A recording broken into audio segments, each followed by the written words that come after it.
We need to start recording. Thank you. I was running back to try to record. I think Gilbert got in. All right, here we are. Please go ahead, Charles. Yeah. Well, thank you all for coming. This is quite a moment for myself that, like I was speaking, Kiana and I were involved 40, 45 years ago in this conversation. I don't remember. And we've both maintained an awareness of this because it's life-changing information.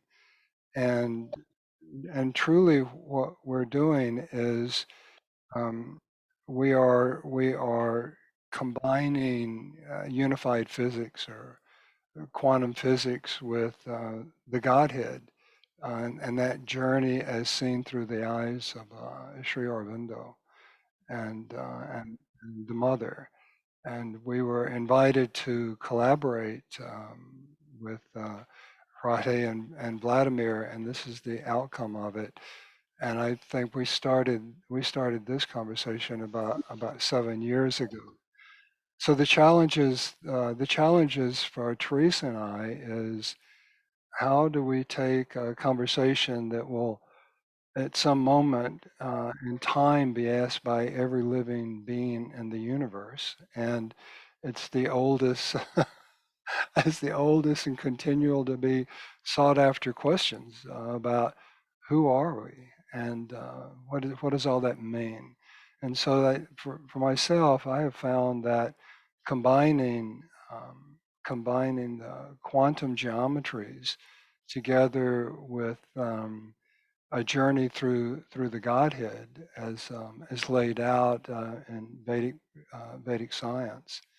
And so it's that combination of quantum science and Vedic science that gives a whole different view and understanding of this journey. Certainly for myself.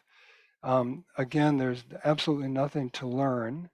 I'm inviting you to just take a journey with me. That we've set up this presentation. The slides are numbered. Just write down any slide number that you think you want to get back to, or whatever the insight you might be having, and stay with us. And then at the end, I'd be so curious to hear your experiences, because I think that you'll all would be so surprised at how much you do understand. So it's really about the symbols, even though I might not use that word so much now in this presentation, but it is absolutely symbols.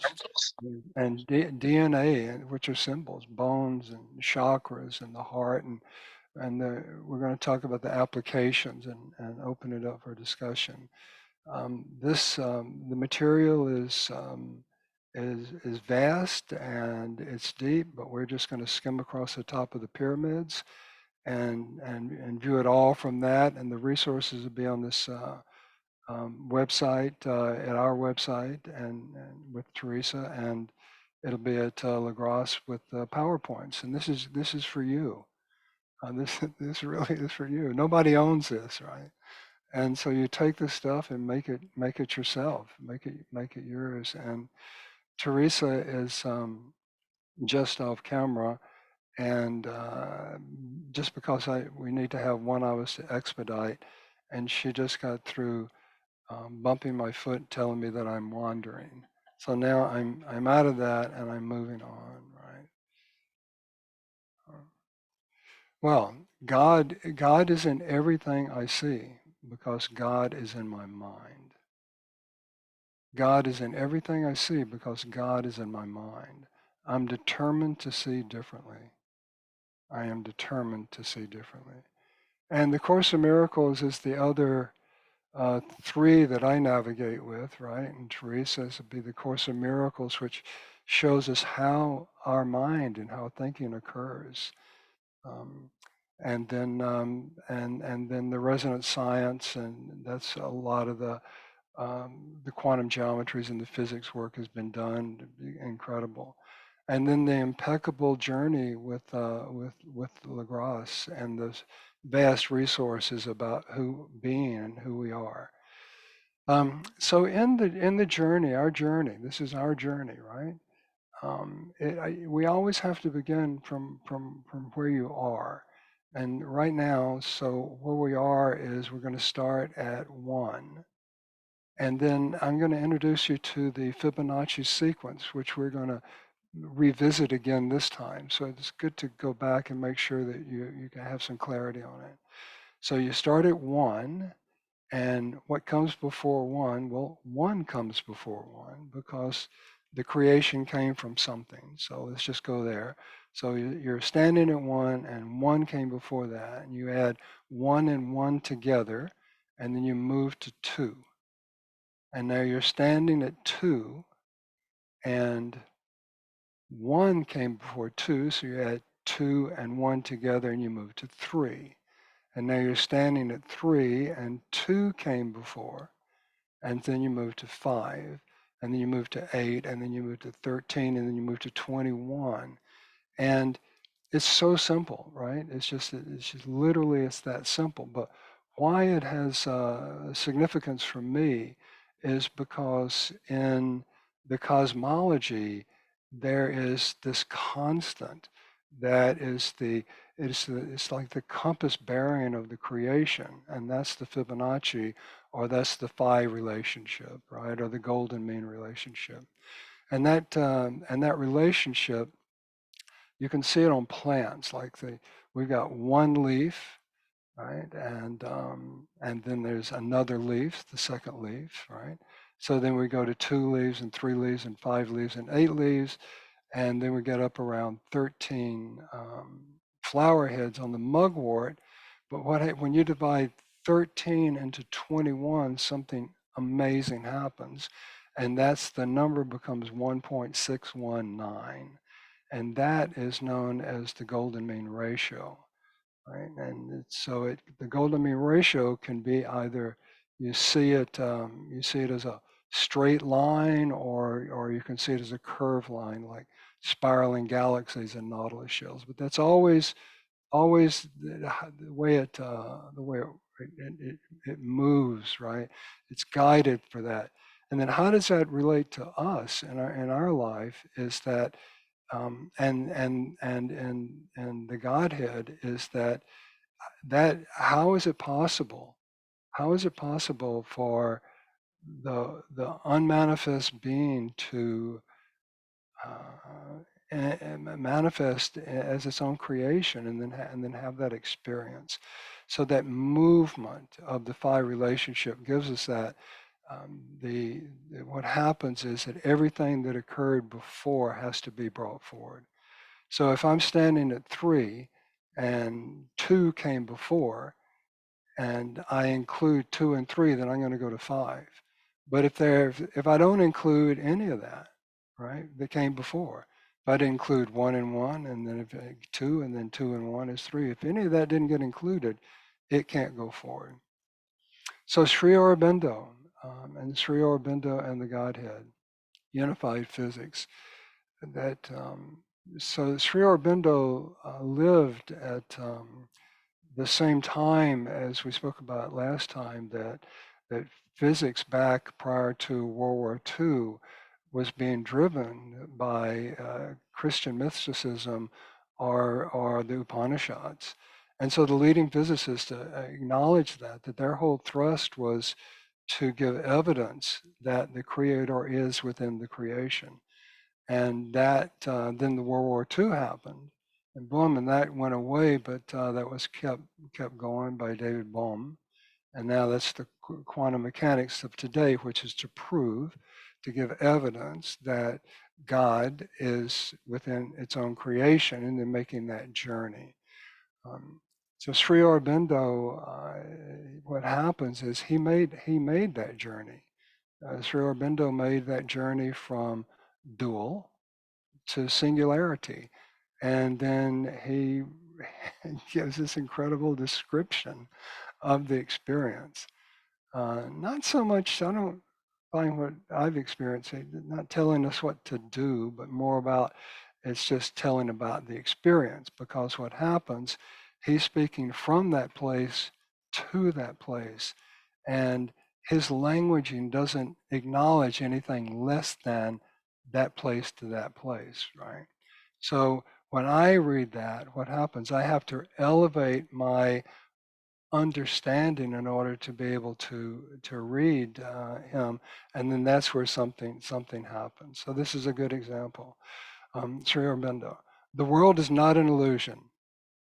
It is as true as Brahman, a single truth, comprehensive and universal, and the light which the whole of existence would stand revealed and explained. This universal existence, from that it started, and in that and by that it still exists. So the world is not an illusion, it's true. And so this is how Sri Aurobindo, um, this is paraphrased from myself as combining his language with the quantum language, right? So the non-being being, the supreme absolute, begets consciousness. Consciousness begets supermind. Supermind begets Sat Chit Ananda. Supermind begets the overmind, and the overmind begets the field. Well, so there's this word begetting, and begetting means to create from oneself. And the other part of it, to bring back from what we did on the first part, is that what's happening, any movement is spin, and so spin is that toroidal spin. So what's happening is that as the supreme absolute begets consciousness, it folds itself into that, and then the supreme absolute and consciousness beget the supermind, and the supermind and consciousness and the supreme absolute beget the overmind, and the overmind and the supreme absolute and consciousness and the supermind beget um, uh, begets the overmind, and the overmind begets the field. And the field is really how we're using to make this exploration of the journey happening again. And Sri Aurobindo said that the supreme mystery is knowing the knower of the field.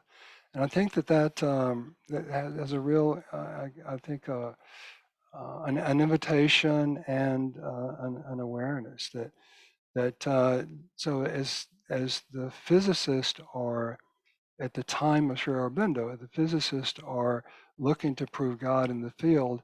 Their search became about the field, and Sri Aurobindo was saying, "But don't forget, it's not about the field; it's about the knower knowing, right, and of the field." And so that's an invitation, but at the same time, it's also, he said that the supreme mystery is knowing the knower of the field. And so now you know the field. You know a lot about the field. And so the journey basically is the Indonesian word is called apa. It means who, when, what, where, why, right? And so that's the journey. That's our journey. That's consciousness's journey. It's the supreme absolute. It's the same journey, and it's the journey into dual, from singularity to dual to singularity, and that's what we signed up for, and that's why we're here. And I think it's just a wonderful journey. So how that looks is that, and there's a point. It's called an event horizon, and the event horizon is the place that the overmind is begetting the field. And in that process, there has been identified as quantum foam. It's spherical, right? It's spheres that are just foaming, and from where, right? From the overmind. But this is where they become measurable, and they exist within time space, because the field creates space, the universe, the cosmos, and it takes time to cross space. But overmind, I do not believe is in time space, right? The field is. And so it moves through itself, and these spheres can only pack in a certain way, and the packing creates this very, very precise geometric forms, and forms generate wave energy, and the wave and the wave energy has these properties, right? And then it goes on from there, and that's how light is created, and so forth. But that's the journey that we're talking about. And there's more of this information on here if you care to go there. And thank you, Teresa, for letting me know. So it's all holofractal. From the all units of the creation contain the self-similar at all scales, the information at all scales, into infinite in either directions. And the interesting work is to look at it from the tiny, which is the subplank. And if you took a subplank unit and made it the size of an electron within the atom, and then put them end to end, there are so many subplanks unit that it would reach 3.4 light years and away, right? It's always going to be something smaller, and it's always going to be something larger. But it's at the smaller level that's where we can observe the field. So we can't see the field, but we can see the effects of the field. I create the world I see. Um, so this journey here, I'm going to go quickly through it. It took billions of years for 73% of the visible universe is hydrogen, right? It took billions of years for hydrogen to be made, and that made from imploding stars, and so that, and then the hydrogen expands up through the periodic chart, and those elements are coalesced with gravity fields, quote, gravity fields, and that's who we are, and how it came into being as far as the physical body, and what's really interesting is that the DNA holds that memory because of its geometries. And if it didn't hold the memory, we wouldn't know how to use hydrogen, right? So certainly the DNA goes back as far as the first egg, and that's all about the geometry of the field of the DNA.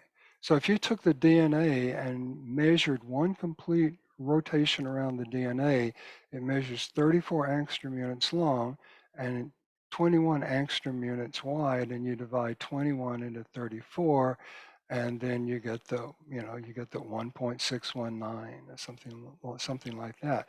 And then the other part of it is that if you looked at, let's see here, the DNA on the right-hand picture from the top down, it's a rotating dodecahedron. So it's got that geometry.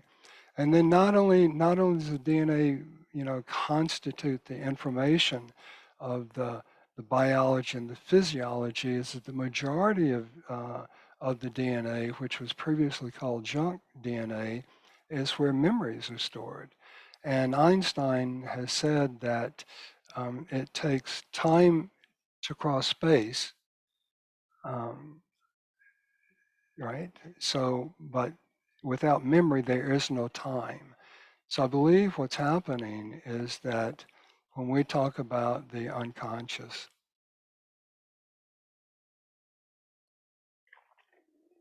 or samskaras, and those symbols trying to describe this, but there are memories within our DNA that have been there since that bloodline first cell line divided. And so that's a real strong pull to make us feel that we are our body. And this work can help us remember that we're not. And you can see water has a specific geometry, and there's more water molecules in our body than anything else. And so most of our geometry is this particular shape, the tetrahedron. And so now we have a cell division. So we have a cell division, the sperm comes, and then bum, bum, bum, bum. You can see it pulsating, and then in one moment, pow, the cell divides. That's two, and then pow, it divides again, and that's four. So when you take four spears and put them together, that is how you would make a tetrahedral shape. Right? A tetrahedron has 4 points. It has one point, 1 point, 1 point, 1 point, and then another point up here. So that's what happens in that division. Then it goes boom, and it divides again, and then it creates that stellated tetrahedron that it's called. Where one tetrahedron is facing down, and the other tetrahedron is facing up. And that is very significant later in our conversation. So then the bones of our body. So I'll go back to this golden mean. If you take the first joint on your finger and say that joint measures 1, then the next joint over is 0.618 longer than that joint. So this is now 1, and this is 1.618. And if you go, this now becomes 1, and this is 0.618 longer. So this is 1 and 1.618. And the whole wrist, elbow, head, torso, head, navel to the navel to the bottom of the feet. Foot measures 1. The shin is 0.618 greater than it. So you say that's 1.618. So now we've talked about the most molecules in our body are tetrahedral shape. We're speaking now about the phi geometries of the DNA, and so it's all in our bones. So you're now seeing the effects of the field, but we don't think of it as a field. We just think of it as our body. So our heart is a double torus. That's that everything everything is moving and everything is spinning, and all spin is toroidal. And one of the amazing things about our heart is that it's these double toruses, and the torque between the double toruses where they create a massive black hole. When you think of black holes, think of them down to the subplank level, and tiny little micro black holes that are generating the energy of the universe. As Vladimir pointed out, I mean, who turned on the heat? Where does the heat come from? How do you heat a universe, right? Or the cosmos, right? This is black holes that are doing it. And so then that torque in our body, these forces cancel each other out, and that creates singularity right there, right in our heart. And then we have the opportunity for an event horizon. An event horizon is, that's where you bring it on. That's that energy. That's that love. That's the truth of our being. That's that eternal being coming forth. So all that's happening within our heart. We talked about that. This is from really like Nassim's work.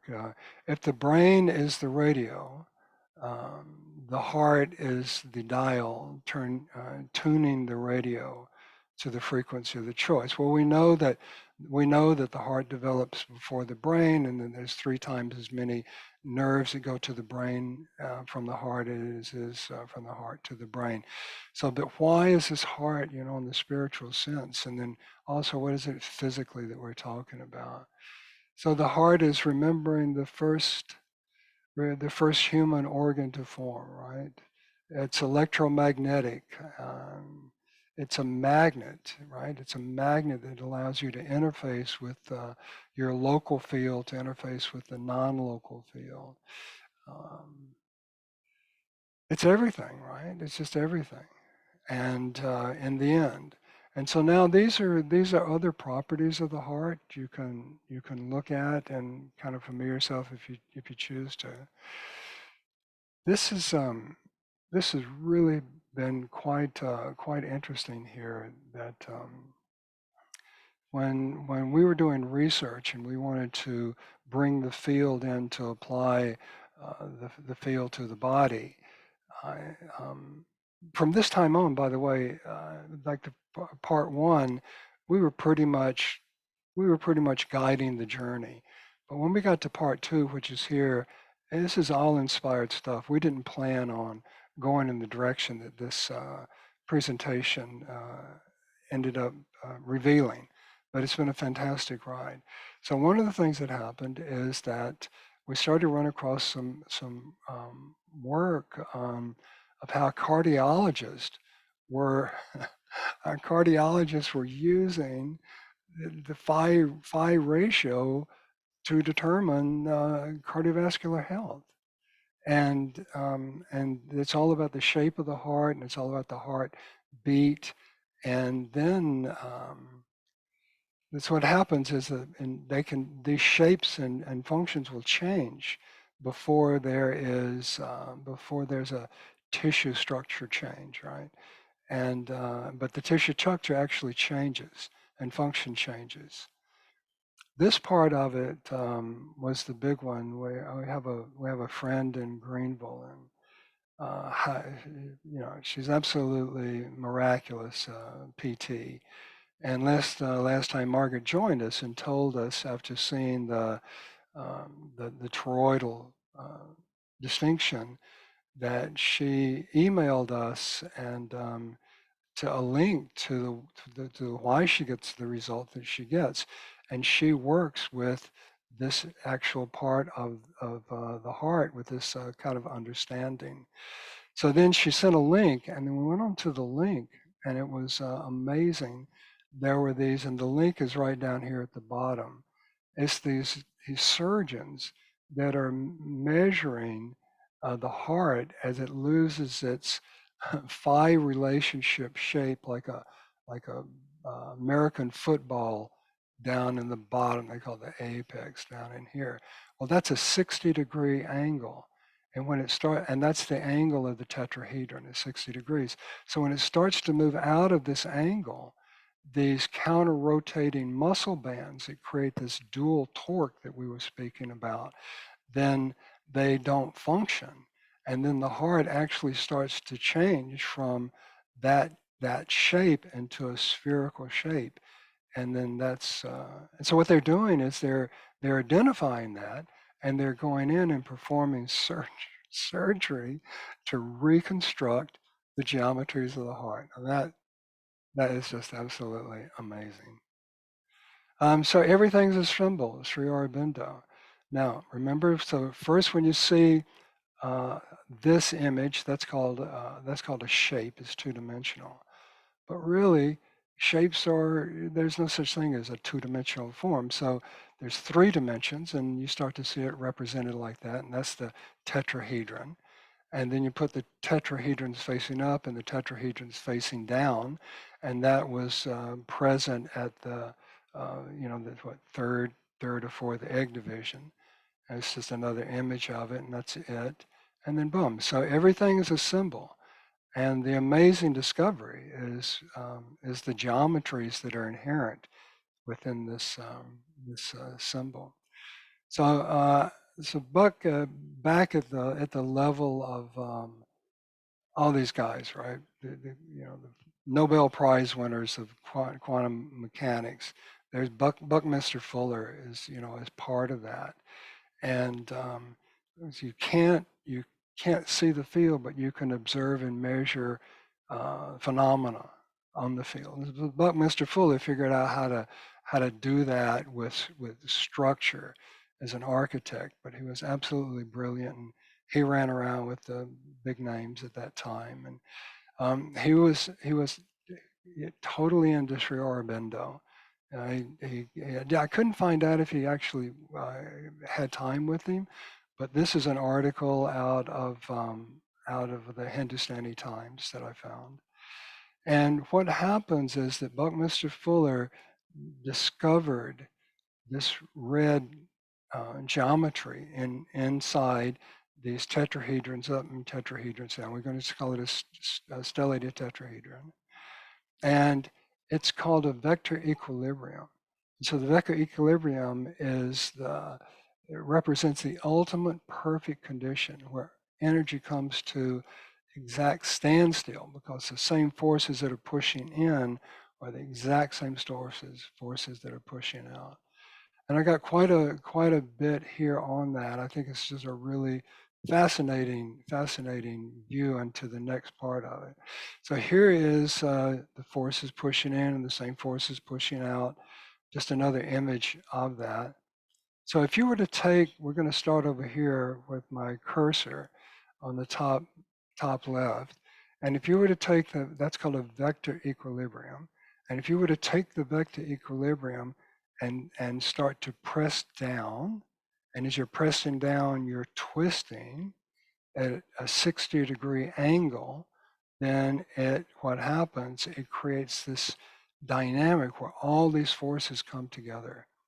And that's just a real breakthrough in understanding because the field is not static, right? The field is not static. It's dynamic. It's always moving.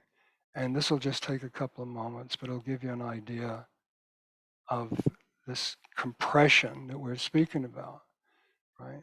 Because this is in when you look inside Sri Aurobindo's symbol and you see the square, this is what you're seeing, right? You're seeing the vector equilibrium. And it's just that symbol is just so amazingly, so amazingly deep. Now, how do I get out of here, Teresa? I just go to the next one? No.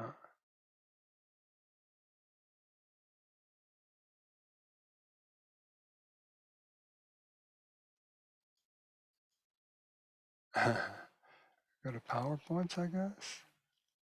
Go back to the PowerPoints. And then, yeah.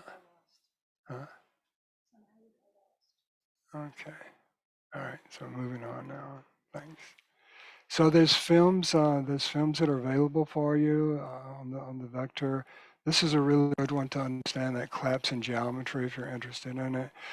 But now, this was the first image ever captured of a single molecule showing individual atomic bonds. Look at that, right? You can see that down and you can see that up. And what they're these interlocking stellated tetrahedral forms, which looks like this.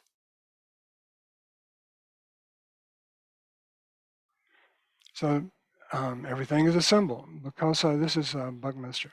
So because our world is constructed from geometric relationships like golden ratio or the Fibonacci series, by thinking about geometry, you can organize and harmonize your life with the structures of the world.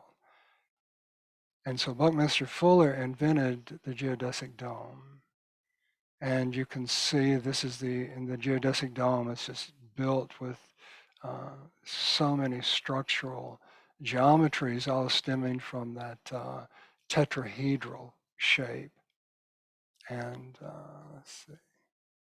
So again, everything's a symbol. Bum. And now this is, for those of you that might not know, that this is the Matra Mandir in Oroville. And it's absolutely, it's a world treasure. There's nothing else like it. You know, probably at the level of the Matra Mandir and the pyramids, you know, they're close as far as symbology significance, right? And Vladimir told me that if I remember right, it took 60 years to complete the project with just a lot of love and devotion from those that walk the integral yoga path. But you can see, right? It's a beautiful, beautiful building. 50 years. Huh? 50 years. Thank you. And then, but what is it underneath that gold shell, right? But there it is. It's the tetrahedral geometries that are present. And the mother, this is the mother symbol. And what I want us to be aware of is count how many rays are coming off from the symbol, if you say it like that, or count how many sections, and it's 12. And this is the aerial photograph from the Matra Mandir. And you can see that there are 12 rays coming out from the center. And um, this just happened. I told you, now it's getting to the place where we're doing the research, developing this for y'all, and um, wow, all of a sudden this thing shows up. And so I track this photograph, and it's a particle accelerator, and you know they crash atoms at the speed of light and take pictures. So they did this photograph. This is a real photograph, but they were using gold as to get the image, right, and then boom. So now let's count the spheres again, and we're going to get 12. And the other thing that's absolutely amazing to me is if you look right in the center and then come over here and look at the top of the Matra Mandir, is that this thing is so well thought out. It's absolutely brilliant. So everything happens in the field, you know, just check in with Arjuna. So really think about it, right? Krishna and Arjuna didn't go out for a tea. They didn't go to the beach. They didn't go to the mountains, right? They didn't go to the jungle. They did put their giddy up on and they went right down into the field. So the field is just the field's where it's at. Um, so the field is where the local, our local gravity field starts to interface with non-local fields. Could be myself with Teresa, but also I am in a feedback loop with all of you that are present right now. And a lot of what I'm saying and how it comes out is because I'm looping back in. So it's a feed out and it feeds in. But that is also, that's how the torus works. And you see those images of the heart and the torus. So we're in a feedback loop. And that's self and other, right? And so in order to be self-aware, you have to have feedback. Consciousness is a feedback between the external and internal world. It's fundamental to all things. So then all things are conscious. All things are feeding information to the vacuum, which is another word for space, and the vacuum is feeding it back. So if you remember, we talked about certain properties of the field, and the field itself is because it is all that unfolding all the way through. It is God within the creation. So the field is that constant, and it has all that information available to it, and and then that's how the field becomes self-aware, and then we become self-aware is because it's in the gradient. So the amount that we're able to feed into the system is directly related to our resistance. It's how much information can come, and lovely. So then what we have is this is the application, and the applications are going to be this general type of thinking, and you make it yourself if you want to continue. So we have a local and we have a non-local, and where they interface, right? That's the gradient. That's where it's at. So for myself, my daddy is consciousness, and my mommy is the field. I am and sovereign to my local field, right? I am the sovereign of my field. And I think that's one of the most fundamental things that we can take away from this is that we have a field. Um, Presuppose that you have a local field, and then get out there and surf the gradient, feed forward into the field, notice what starts to come back. Start to use your field. It explains quote quote karma or bread on the water, laws of attraction, or um, all of those phenomena that are in that journey to the Godhead can be applied to the quantum, and it just gives such a good understanding.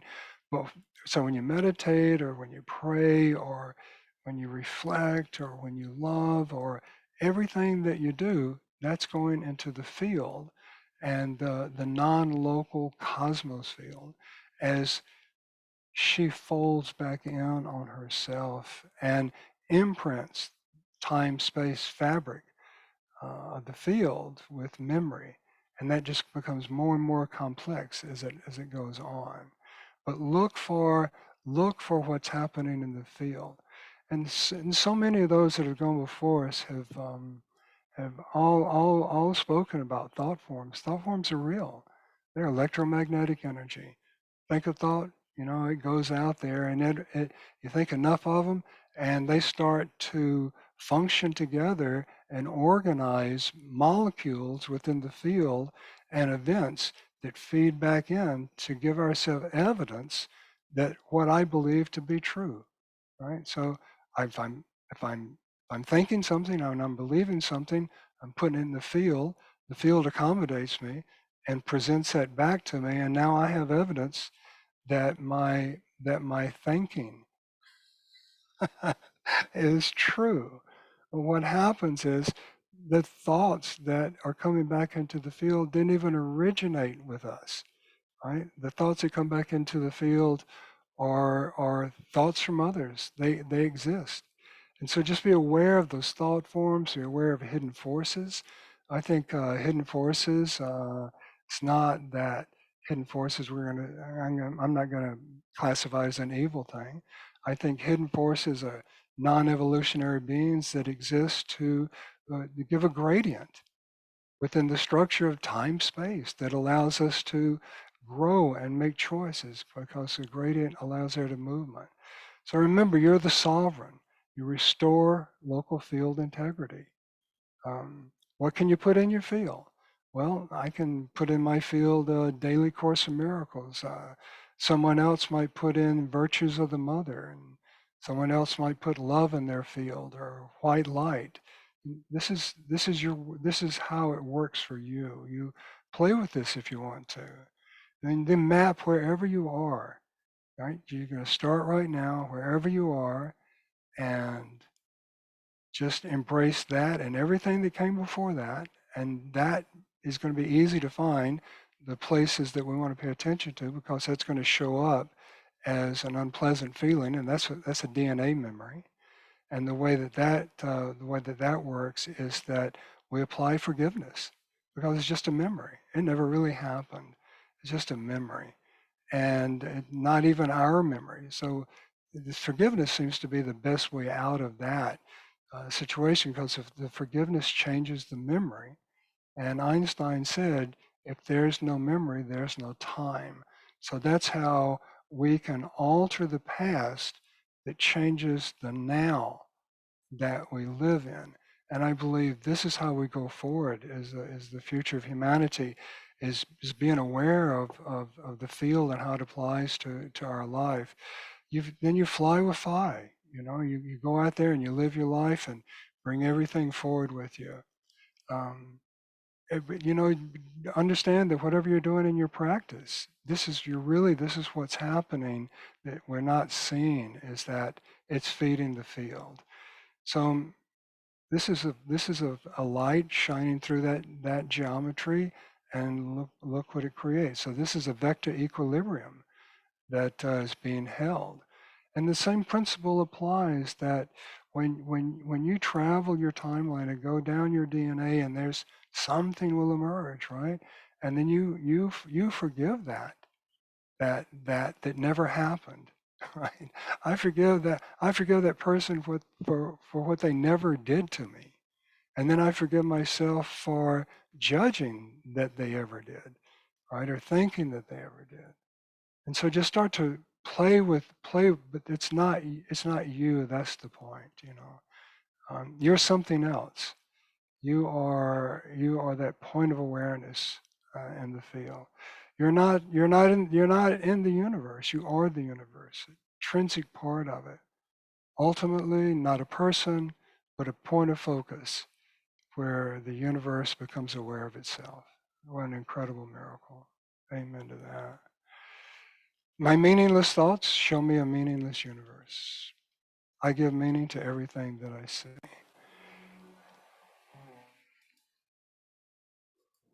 This is the Matra Mandir in India, and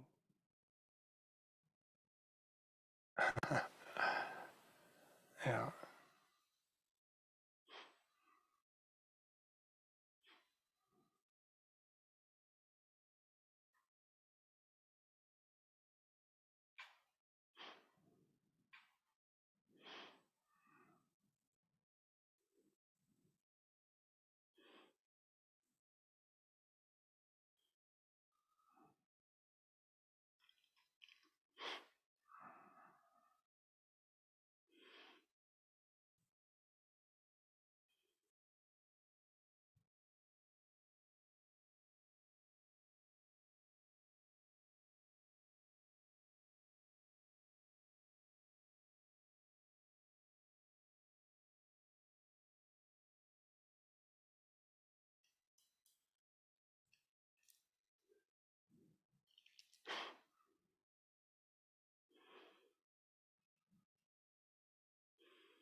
water.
And how do I get out? Close this and just go to the next one. No, it's stuck. Uh-huh. Got it. Thank you. Your journey, our journey. You know, have another look. Always. Who am I? Where do I come from? For what purpose? Where do I go? How do I go? And you know, and just see it from every way that you possibly can. This is, I'm not going to read it, but this, come back to it if you can. It's absolutely very mind expanding just to be able to read this piece here. And I want to acknowledge, we're closing now, and I want to acknowledge the amazing support and guidance that Rade and Vladimir provided for Teresa and I over these last several years. And just absolutely exquisite, just exquisite navigators, and deeply appreciate them and all that La Grace does. And encourage you that if you would like to explore that, they have this amazing hundreds of hours of phenomenal videos that are available. So this is a self-correction, feedback self-correction. Like last presentation, there was a lady that asked, would we consider doing something with a group of her friends if she could get them together, something like that. And I immediately said no. And Teresa's like kicking me. And because what happened is 2 years ago at a birthday celebration of mine, and then we introduced what we were calling the metagame. So let's just say that there is a metagame collab for collaboration. And it could be a novel collaborative feedback using the quantum geometries to restore the field integrity, navigate with non-local, apply to all circumstances and phenomena. So that's my acknowledging that I've reconsidered, and I would just think it would be wonderful. So anyone that would like to host something like that, then you would be responsible for setting that up, and you can contact us via via our website to go further. And all kind of the idea would be all participants would watch part 1 and 2, and then meet together with some of the other group members, and then we would come in and sit in a circle.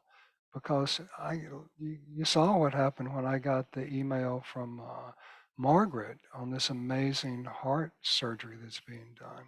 So this is where we all learn from each other, and but we welcome that level of participation. And now we're closed and with this part of it, and would like to open it up for any questions or insight, a discussion. I think this is the most important part can happen right now, which is your discovery. Let's see. So somebody's going to do something here. I'm going to click this. All right, there we go. So I think the way we did it last time, if Vladimir correct, if someone wants to speak, they just raise their hand, or they should. Yes, Don. Good morning. Hi, good morning. Wonderful and fascinating as ever. Just want to say a quick thing. I saw you mention Dr. Jacobo Grinberg in one of your, I don't know if you remember, one of the posts you mentioned him. He did an experiment that was extremely interesting, and it relates to the field. He would take a couple and put them in Faraday cages, which supposedly stop all communication from going back and forth. You'd have them contemplate each other, and they had brainwaves attached, and at a certain point, when they were most connected, the brainwaves would go into harmony.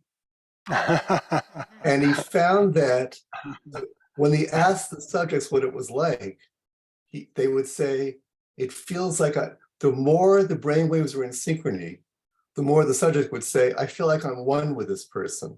I'm one with my partner. So it was this actual scientific experiment showing non-local field communication based on love. Yeah. Yeah. So thank you, Don. I was listening to that and what you were saying, and that just reminded me of something I wanted to bring out in it as well. I don't, and these are just general kind of fun terms. I don't believe God went out and said, I'm going to make some love, right? Mm-hmm. I think what happens is that at that level of folding forward, it is so pure and so harmonic and so coherent. It's the sound of the creation that when the closer we come in contact with that, that's just ecstatic and blissful, and then we we've given that a symbol of this thing called love. And I'd like to just open that symbol up a bit and say that it is much more than how we've nominalized the concept of the word love. And I believe that's the elegance of the language Satchitananda, is that it captures that. It captures that. Yeah. So thank you for sharing. Well, I may maybe add to this that this difference between bliss and love is also quite evident. We discussed this in our sessions. Bliss is more of that kind of established relations of oneness, yes, which we all share. But love is more active expression of the person, of individual. It is something which is not given by kind of default. Bliss is by default, but love has other qualities of personality. And without that, love is not possible. Love is not an automatic mechanical state of being. Bliss is, yes, but love requires something, some willingness, some will from the person to give extra, to give oneself in the extra way to the oneness. And that's why at the end of Savitri, Mother says, Sri Aurobindo says that Savitri says that to feel oneness, to love and to feel oneness is to live. And this is the only wisdom that I know, or sage. So this is the only truth which Savitri discovers, is to feel oneness and to love and feel oneness. So oneness provides the bliss, and whereas love, you have to be consciously, actively participating in it. Vladimir, for those that might not know the term Savitri, would you just elucidate that for a moment? This is the book, the poem by Sri Aurobindo, yes, which that he was writing for many years, for all his life actually, and writing and rewriting, and it is the biggest poem in English, and it is his message to the world. Mother says, the collaborator of Sri Aurobindo, says that it is the power. This poem, Savitri, is the power, the mantra of the transformation of the world. It transforms your consciousness when you read it. So I would recommend everyone to look into this. Okay. Does someone else wish to contribute?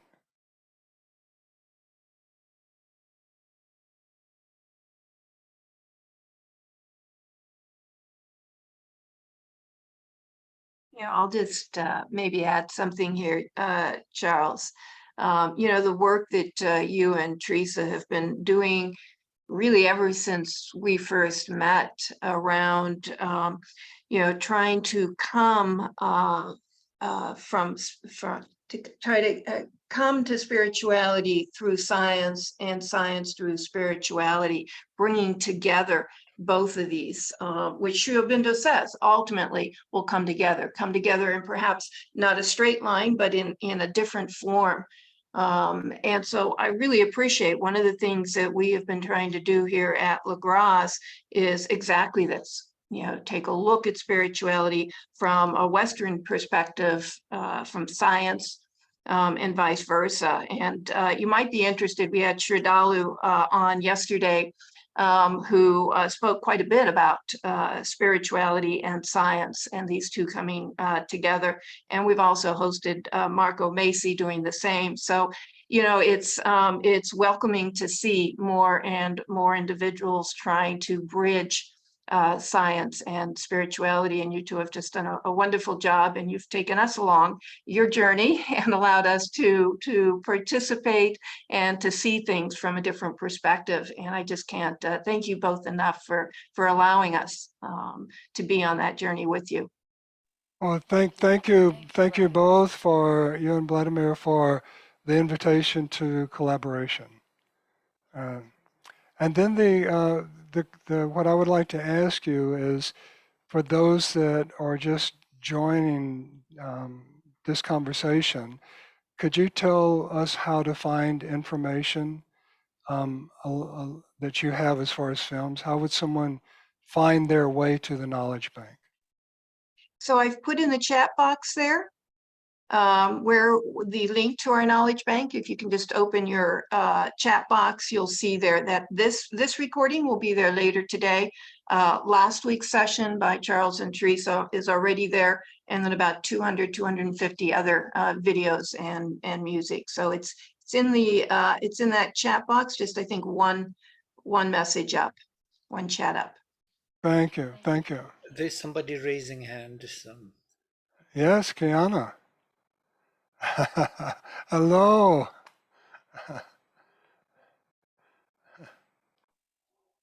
We can't hear you. Yeah, hi, sorry. I meant to do my audio, not my video. So in the subtle anatomy, sacred anatomy work that I do, working with the subtle field and energy medicine healing, the image that you have of the toroidal field around the human body in the work that I do represents the electromagnetic field that's mirrored also by that same field around the heart.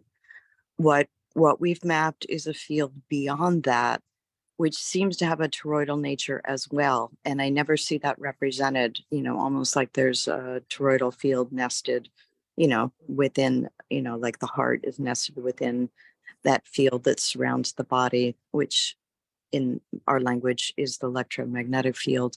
And then beyond that is a more expanded field.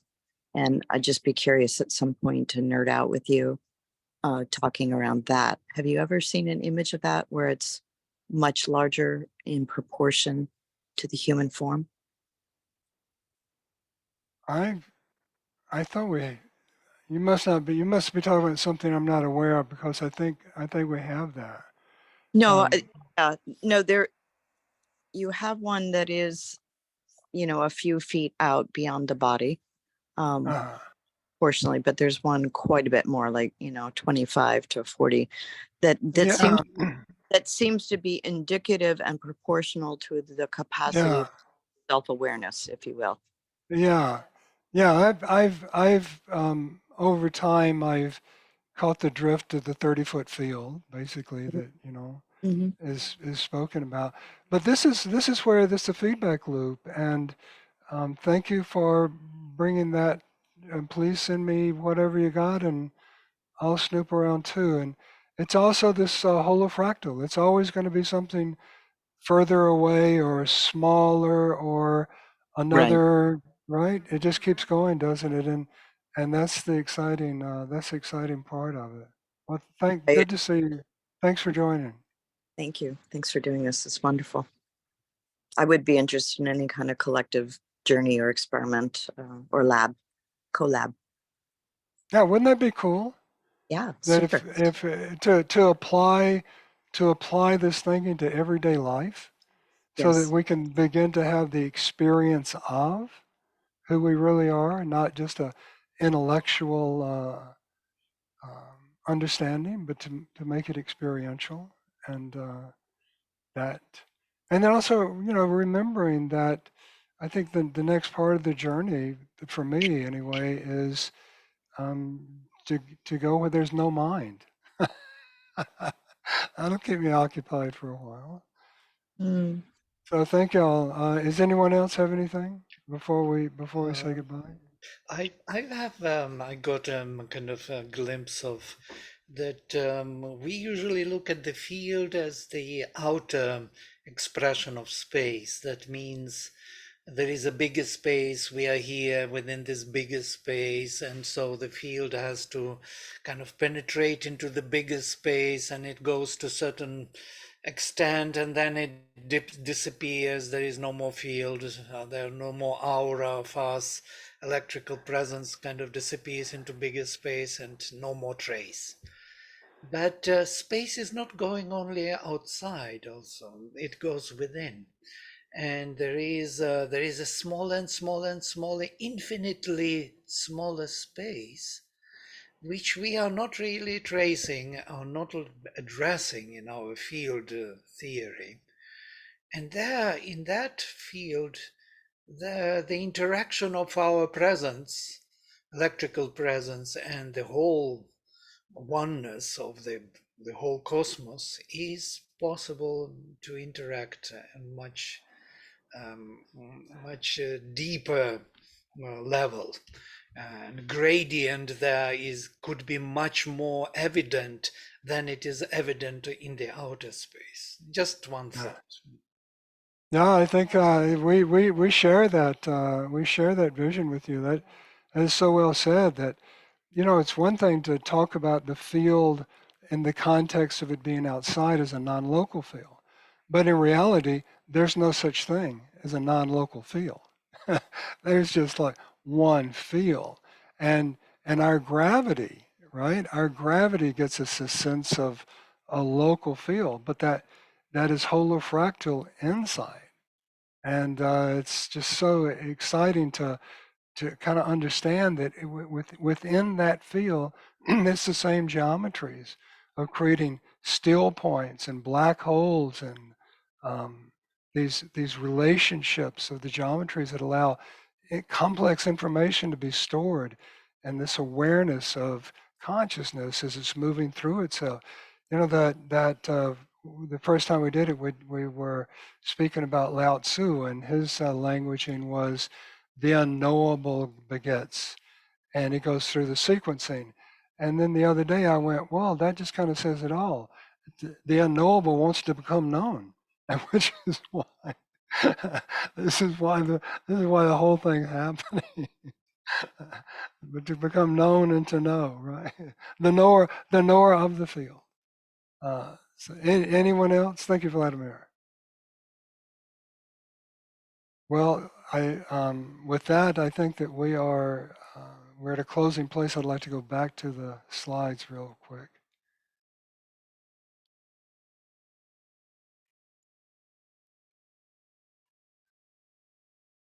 Thanks. That's good. Yeah, I got it. Thanks. Well, what we're talking about, you are the universe looking back at itself and learning about itself. And I just love this. I just absolutely love this picture, right? Love that picture. So this is true for us, and this is where we open this circle again that we've been together with, and we bless your life, and stay in touch with us and let us know how your journey is. We're all doing this thing together, and so with that said, I am that. You are that. All this is that. And that's all there is. Okay, Rade.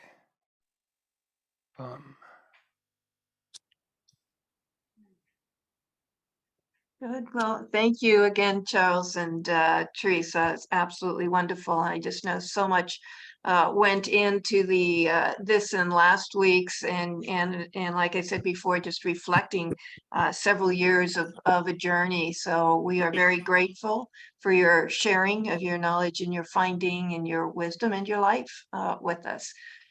Very much appreciated. And I think next I'll have to look.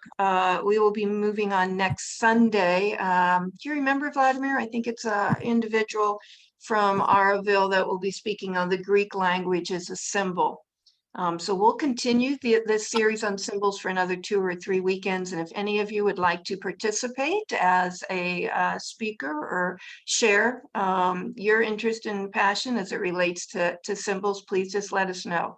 We'd love to have you share on one of our Sunday Sanghas. Nice to see you, Siegfried. Haven't seen you for a while. So again, thank you all, and namaste. Have a wonderful rest of your Sunday.